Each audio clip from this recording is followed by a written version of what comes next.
Hello everybody, I hope you are doing well. Today we will talk about how to fix or how to solve the problem of not working on the application of Strava. You will click on settings. Here we click on apps, default apps, app settings. In this list you will search about Strava app and you will click here in this page. Then in this page of app info you will click on first stop and you will click OK.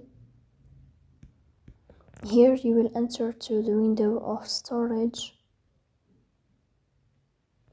Then we click on clear cache.